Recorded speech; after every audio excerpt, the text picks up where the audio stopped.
Hello, my lovelies, and welcome back to Allotment of the Dead. So today, my challenge will be to try and figure out some way of keeping this space in here a little bit warmer than what the time of year dictates.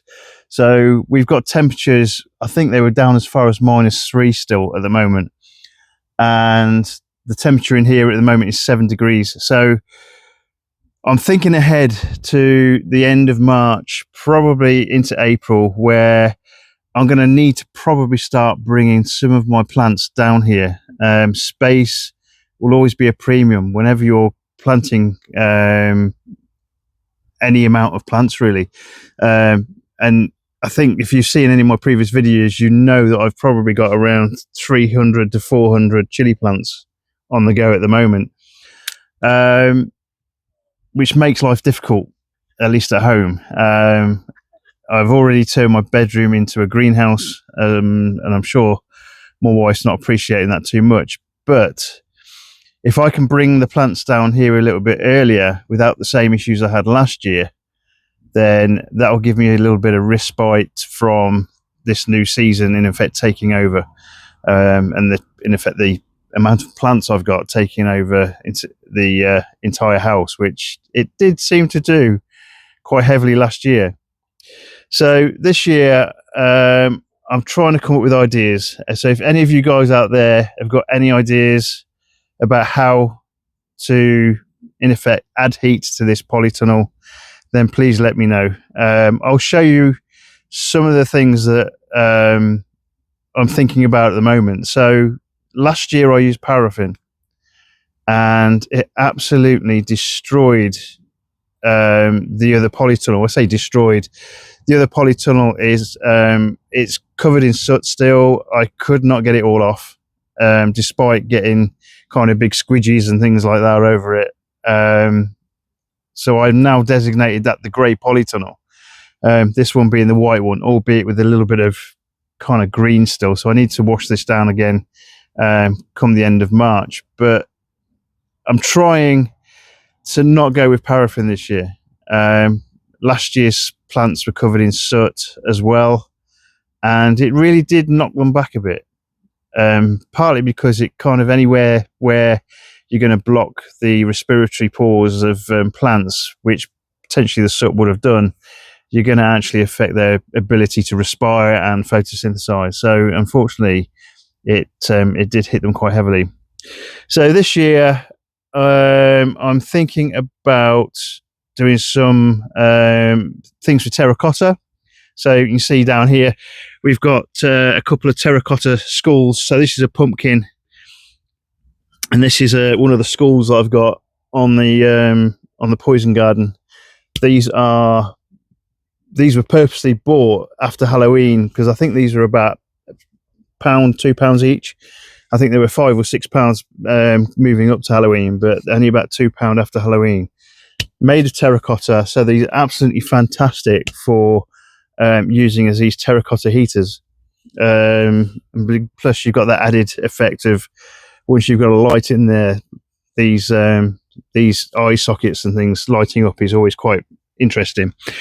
And then the pumpkin, I've not really tried this year, but I think that larger expanse of terracotta to heat up will improve things in terms of the heat in here. The other thing I've got is this nice gas heater, but these use these 227 cans of butane, and potentially if I was to put that on overnight in here, it's kicking out a lot of heat at the moment. It's already 8.3, so it was 7 degrees, it's 8.3 in here just with this on. But if I was to leave this in here, it would probably burn out in about 4 hours, maybe at most. And then that cold weather, the cold evening, probably from kind of midnight, 1 o'clock, it's going to get down to kind of minus figures, and then you end up with really kind of losing out. So what I need to do is have something that's going to heat, but heat for a longer period of time, and then try and conserve the heat inside here at the same time. So that's going at the moment. Basically, it's been so wet down here, it's drying me out at the moment.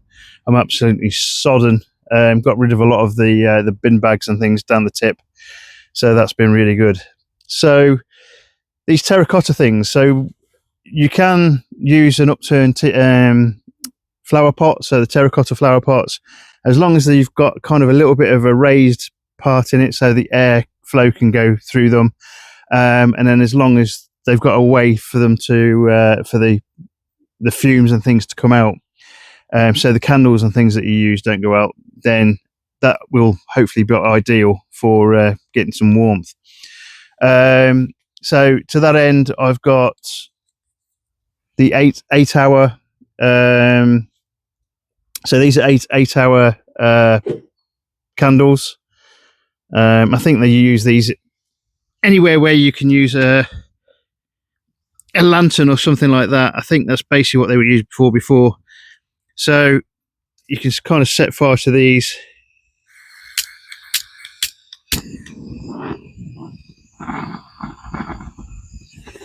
And then you can put your skull on the top, and then that will heat up the terracotta there, and then that heat will hopefully stay within the in the polytunnel.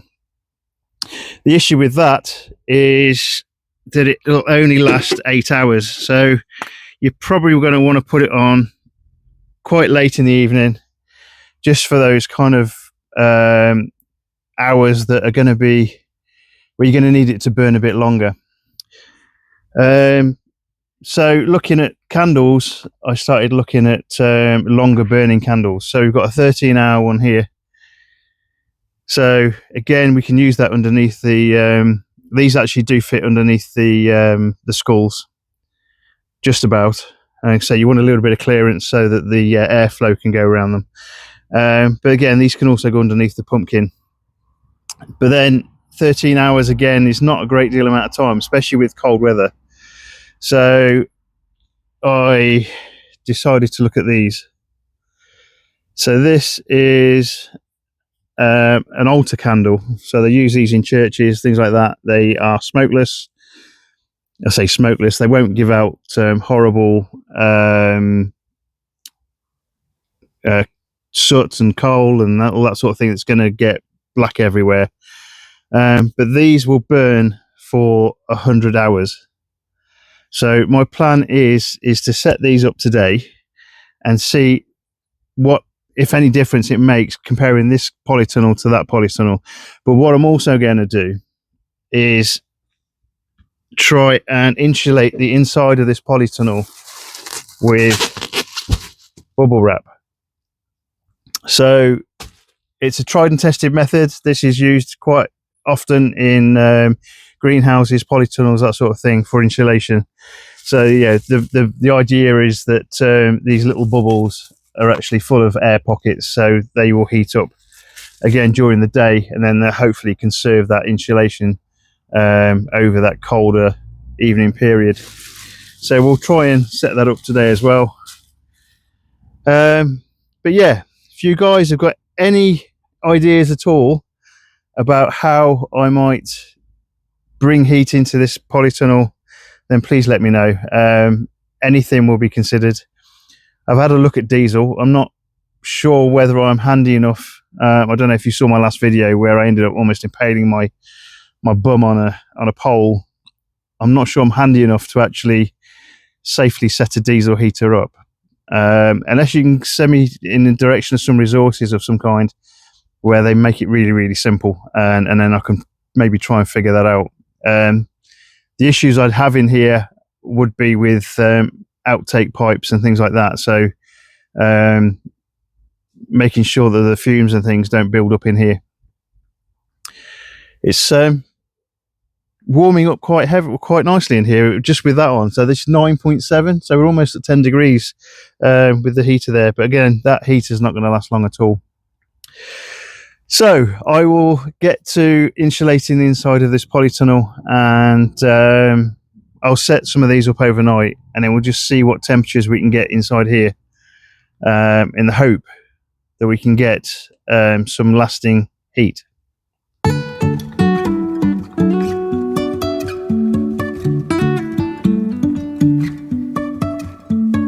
Life is a winding road, no telling where it goes. Driving through days and nights, won't stop for traffic lights. And I really wanna know, if I will ever figure out where the road goes. Even if I'm falling down, I will keep on searching for my highs. You can say I lost my mind, I will keep on holding my head high, even if the sky is falling down.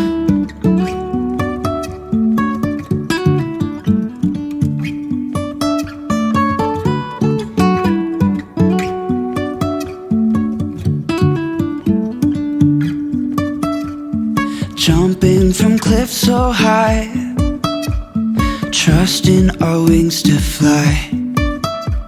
Sometimes we're crashing down, but we get up and start from the ground.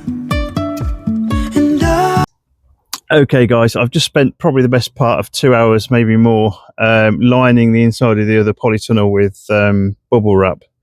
I'll show you that in a second, but what I'm going to do tonight is light a candle and one of the 100-hour candles and put the pumpkin head thing on it, see if it makes any discernible difference to the heat in that polytunnel. So that's got bubble wrap and the candle affair, and we'll see how that goes. So this is the other polytunnel. Let me show you the temperatures and you'll see the difference.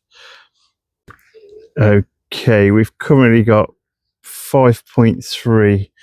We're losing the light a little bit now, so 5.3 in here.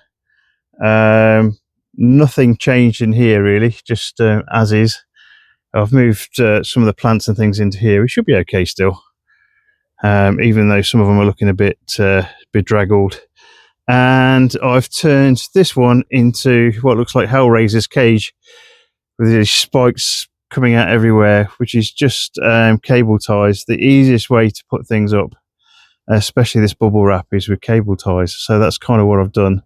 So what I'm planning on doing tonight, let me just show you the temperature difference already in here. It's 6.7 in here, dropping a little bit, but what we'll do is we'll light the candle there, we'll put the pumpkin head over it, and then we'll see if we can get the temperature up a bit overnight tonight, see what difference it makes. Okay, right, I'm going to light the Bunsen.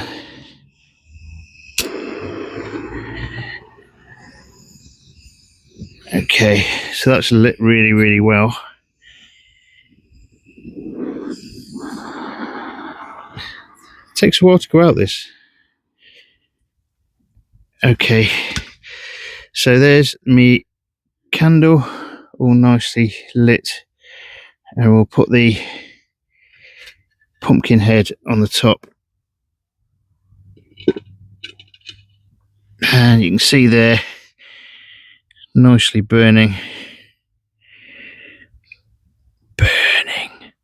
so it's nicely burning. And we'll come back and we'll see if there's any difference in the temperature in here compared with the other polytunnel. I'm not going to light any of the other things in here, just this one tonight, and we'll see how it goes. Right, so it's 6.5 in here at the moment. Okay, fingers crossed, that should be okay. Right, I'll do a quick short tomorrow and give you the temperatures overnight, and we'll see what happens. I'm hoping this bubble wrap makes a difference. So yeah, bubble wrap everywhere at the minute. Right, all the best, guys. Take care. Bye bye.